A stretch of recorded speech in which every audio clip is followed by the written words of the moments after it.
Hello, everyone. I'd like to welcome you to the Healing Wellness Show. It's the show where we answer questions for patients, but today it's a little bit different. I actually got one of the patients here who has gone through our neuropathy program, Brian, and we're going to introduce him here and ask him a few questions and it's kind of how his journey went through going through treatments, neuropathy treatments in the clinic. So, Brian, why don't you tell us where you're from and what do you do? And My name is Brian Bunning. I'm the owner of Bunting Construction. We're a local roofing company, siding and gutter company. I've been in the business since 1995. Live here locally, and that's pretty much us in a nutshell. you live here in North Liberty? I do. Nice. So, Brian, why don't you tell us why you came to our clinic originally and when? Originally, I was at a job site one day. This was back in 2021, thereabouts, pretty close anyway. And I came home and I was taking my shoes off and I noticed my sock was bloody. And in doing that, I determined that I had probably stepped on a nail and didn't even know it. So consequently, there was some numbness, in my feet at that time, obviously, or else I would have known that I had stepped on a nail. I mean, I would find it hard to believe that you would not have known that something like that had occurred. So a couple of days later, I just kind of passed it off and at first and didn't think too much of it. And a couple of days went by and I was sitting eating lunch and I picked up the local paper and I was reading an article in there about neuropathy. And consequently, it really caught my attention as to the symptoms that neuropathy shows and different things that can go on in having that. So, and I'd read that, that you guys were in the business of, finding out if a person has neuropathy via test, via various things. And so consequently, I believe I came in, it was like maybe the summer, if I'm not mistaken, of 2021. And we did some tests and we determined that I was in the mild stages of neuropathy, but I definitely had it. And then we did the testing on you, determined you've got the neuropathy, went over a few options. You decided to do the program with us. Why don't you tell us a little bit about the program and what is it that you were doing, what you liked about it, and how it, as you're going through it, how it helped with maybe some of the symptoms. If you start to see some improvements, we'll go from there. Yeah, me being a little bit on the hard-headed side, I mean, it was at first hard for me to believe and to accept that, that I had neuropathy. And I just figured it was one of those things that eventually it would go away like a headache. Well, it didn't.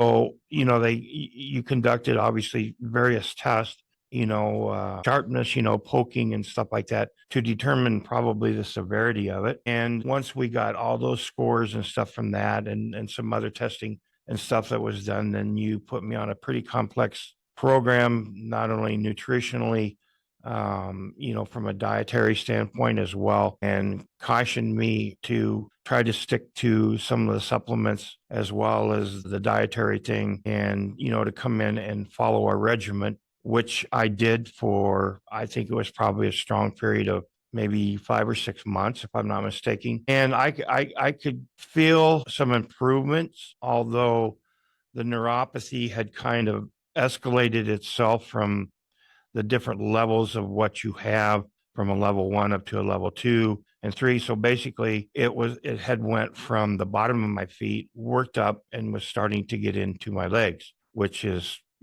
pretty severe in itself. And I, like a dummy, thought maybe that I could cure this myself, which was an obvious mistake. So I quit following some of my regimens and stuff, and I made the situation worse. So I come back to Doc and I said, look, I want to try this again. And so he put me on a little bit different type program where we're a little bit more aggressive as to treating the problem, the neuropathy. And there were some tests being done at that time, some blood tests to determine what else was going on and to possibly start giving me some stem cells treatments. Well, that led to the blood test incurring me and determined that there were some other things going on besides the neuropathy, meaning that I ended up going and seeing a urologist, and the urologist determined that I had very high score of PSAs, as they call them. And that score was very, very high with cancer in my prostate. So that kind of eliminated some of the treatments that I was going to be able to do until we kind of got a handle on the cancer first. And so I aggressively searched, a good doctor out to do my prostate, and we determined that it needed to be removed. And I was given options and stuff to do that. During the process of doing that, he had me go to a cardiologist to make sure that my heart was going to be in good shape to do the surgery to the prostate. And we kind of had to put the neuropathy treatments, some of it, the treatments that we were doing, on hold. And during the process of going to a cardiologist, we determined that I had blockage in two of my major arteries in my heart. Long story short, I ended up having triple bypass surgery in the winter of 2022. That went very, very well, thank goodness. And then the following February of 2023, I had my prostate taken out. I healed up from those two operations, and then we got back into an aggressive treatment on my neuropathy.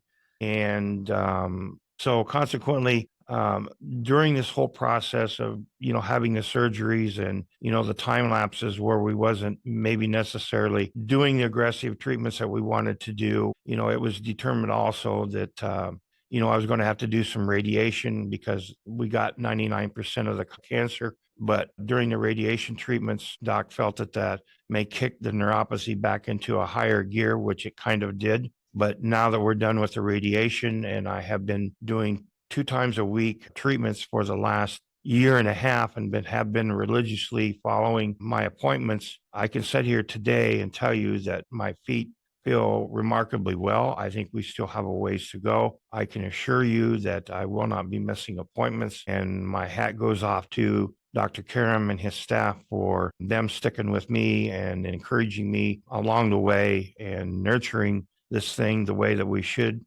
And all I can say is my hat goes off to them. And I thank Dr. Karam and his staff.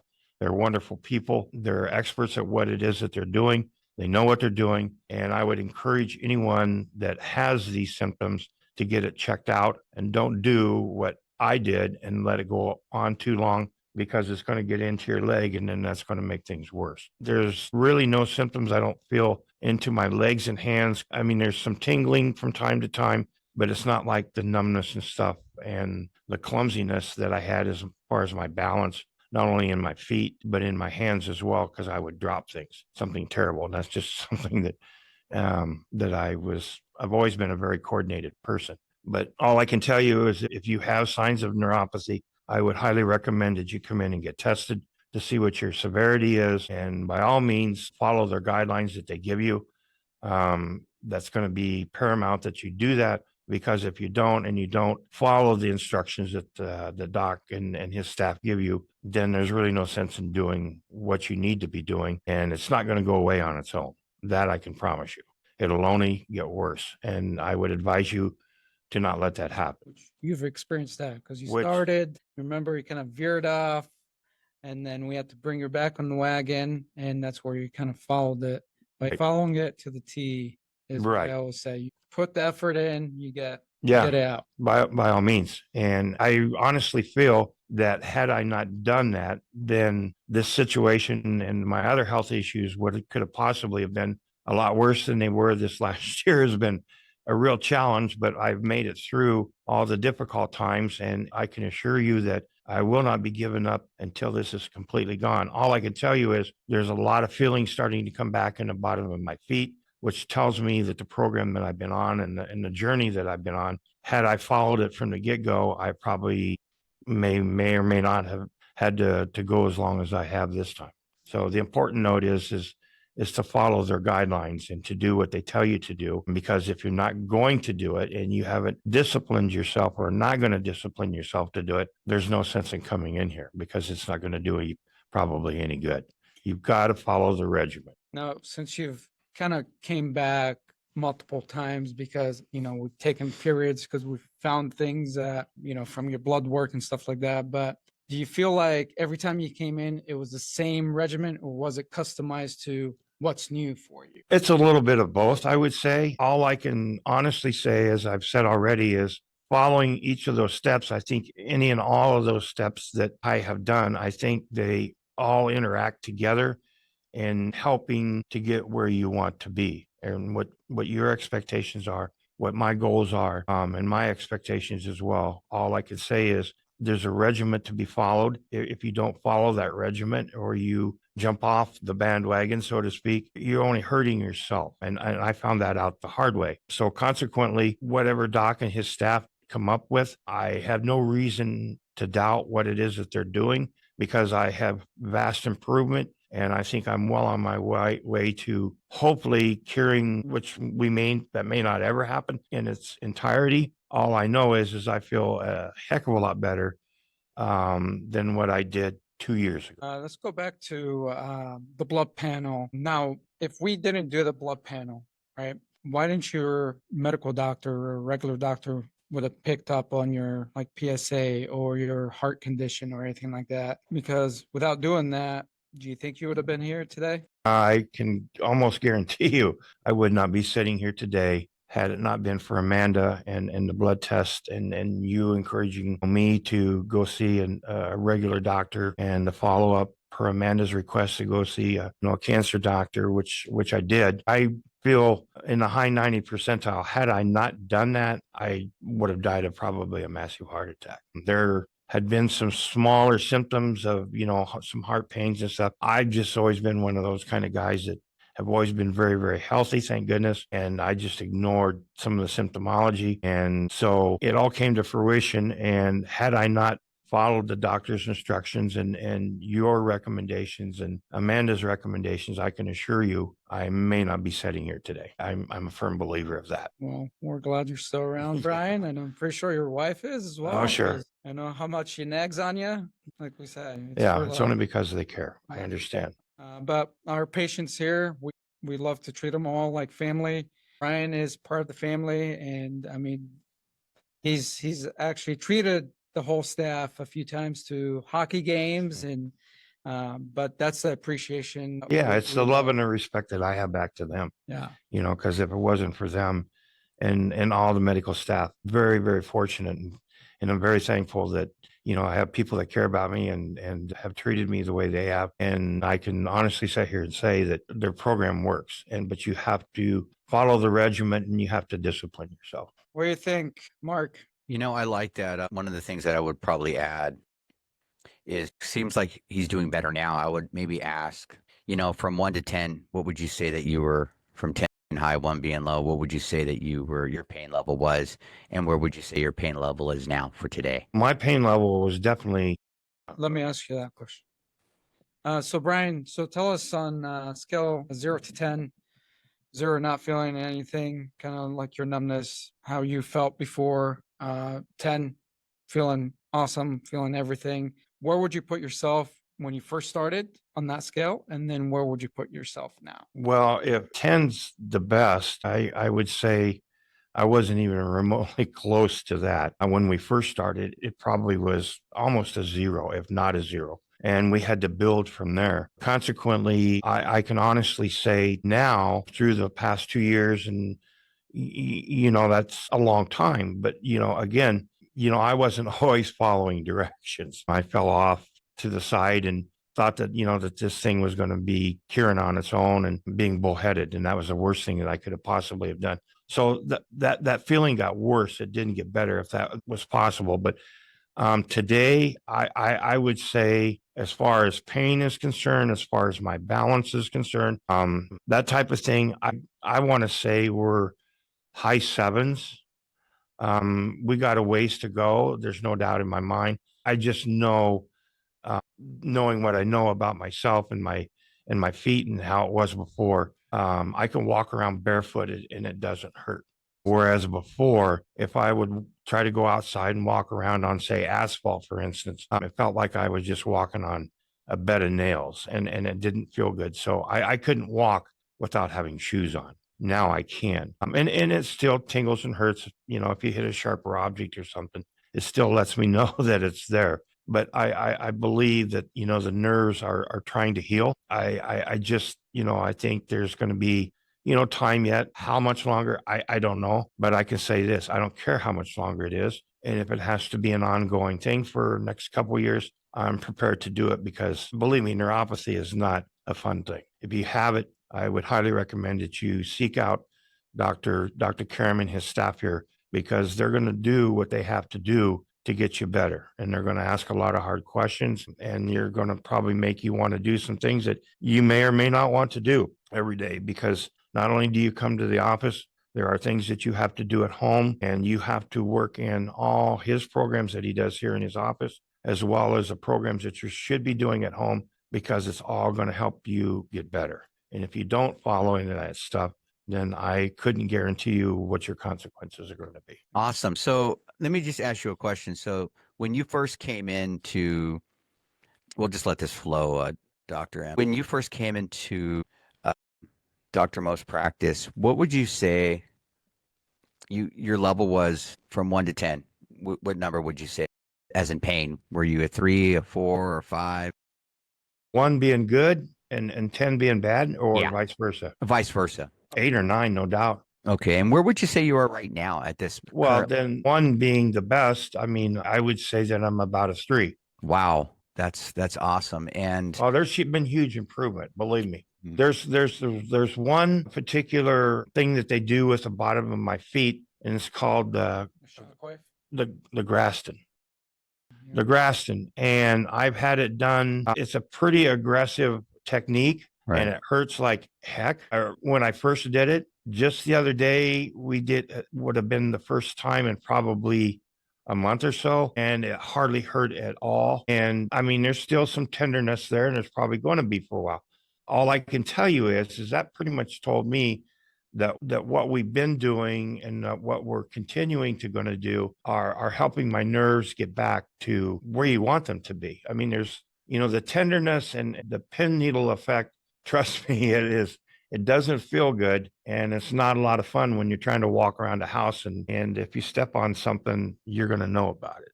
Wow. So I know the program works. Okay. About how many doctors do you think you've seen before, Dr. M? I went to no other doctors. Dr.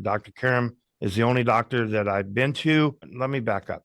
I did go to another doctor, not going to mention any names. I told him that I did this because I felt it might be important to get a second opinion. And he pretty much was going to put me through the same thing that Dr. Karam was doing. So there was really no need for me to jump to him. And that was early on. I just more or less was for my own sake to see what he would have to say and to see if there's really any benefit in changing gears. And I can assure you that I didn't. I came back here and I told his staff what I had done. But, these people were very honest with me from the very beginning, still are to this day. It's just that sometimes you feel like maybe you need that comforting thought. And that's the only reason that I did it. I also did it with my cancer. I went and saw a second urologist, but the urologist that I went and saw from the first time because he was so transparent and didn't hold anything back and told me that, the seriousness of it and there was no sugarcoating and I respect that because that's kind of my demeanor. And so I felt very, very comfortable where I was at with any and all the doctors that I've been seeing, and I'm still under their guidance. I'm out of the woods as far as cancer is concerned. My doctor told me a week and a half ago that I was cancer free. My heart is doing well. I will probably continue to take medication to to keep things in check. And so there's going to be treatments that I still need to follow, but that's the one thing that I certainly learned about myself, and we'll call it my orneriness and bullheadedness, to think that you can outdo this stuff. You can't outdo it. You need help outdoing it. And I recommend that people listen to what their doctors are telling them, follow their guidelines, follow their programs, and then I think you'll be fine. And like I said before, had I not done that, I'm pretty sure I would not be sitting here today. So Brian, why don't you tell us, did you have to do any changes during the program, whether dietary or just daily? Kind of talk about that so that they know. Sure. Well, obviously, if you were like me and you drank a ton of pop, which I did, ate a lot of processed food, which I did, smoked cigarettes, which I did, was a salt freak, which I was. These were all things that I was told you need to wean yourself off of. And I'm not going to say that you're going to do that overnight, because I still have a couple of them that I can't quite check that box, but I'm working on it, and for me anyway, it's a work in progress. I did have and still am to a large degree watching what I eat and trying to keep the sugars out of my diets, definitely keep the processed foods out of my diet. It's just I have a strong weakness for sugar and still salt to somewhat, but not as bad as I did. So the dietary thing is something that I need to work on more earnestly and diligently. The exercise program, I need to pick that back up, because I was going through a pretty vigorous exercise program. I have lost some weight. I think I would like to get myself down a little bit more. And I think if I can get myself completely weaned off of the sugars, that's going to help tremendous. And even the salt, with the inflammation that incurs on your body, would probably be the smart thing for me to do as well. It's just, if you've been doing some of these bad habits, and like cigarettes, I've completely quit smoking, which was actually pretty easy, and I figured it would be very hard. I get a hankering every once in a while, but it's just something that I've been able to give up. But there's an exercise program you need to partake in. I feel that that's important. I do get out, and me and the dog take our walks every day, and I think that's important in the overall health as well. But the dietary thing is probably, I would say, more paramount than anything else. I mean, you have to do it. It's a program, a system, whatever you want to call it. And there's a lot of moving parts, but you need to use those moving parts to help yourself get better. And it's a mental challenge. You just have to mentally tell yourself that you're going to do it and follow through. So, Brian, any final messages that you want to share with our listeners? Sure. I let me reiterate what I've said a couple times already, and I mean this sincerely. If you're going to do this half-heartedly, don't do it at all. You need to stick to the regimen. You need to be disciplined, because if you're not going to do the regimen, and you're not going to discipline yourself, and you're not going to have a support system that will support you on this, then there's really no need to, in my opinion anyway, to try to better yourself, because I don't think it'll happen. It didn't work for me, because I tried it, and that's why. But since I come back in here, I've been very religious to it, and I will continue to be, because I want to get rid of this stuff. And it's just like the cancer. I went through 30 some treatments of that. And had I not done that, and I just did it half-heartedly, then I may not be rid of cancer by now. I don't know. All I'm saying is, doc advised me that there's going to be some challenges a little bit because of the radiation. Radiation has a tendency to kick neuropathy into gear, if I'm not mistaken. And so I just feel that it hasn't gotten any worse, and I don't want it to get any worse. That's why I'm going to continue these treatments religiously. And I would honestly encourage anybody that's going to do this, again, do what the doctors tell you, do what his staff tells you to do, because they're very well versed in neuropathy, and they care about you, and they want you to get better. Well, thank you, Brian, for being with us today. Sure. Appreciate it. And thanks to the listeners for being on the Healing Wellness Show with us today. And don't forget to subscribe to our social media, to the Healing Wellness Show, to get more insights on new topics that we'll be discussing, or more patients. Thanks, everyone.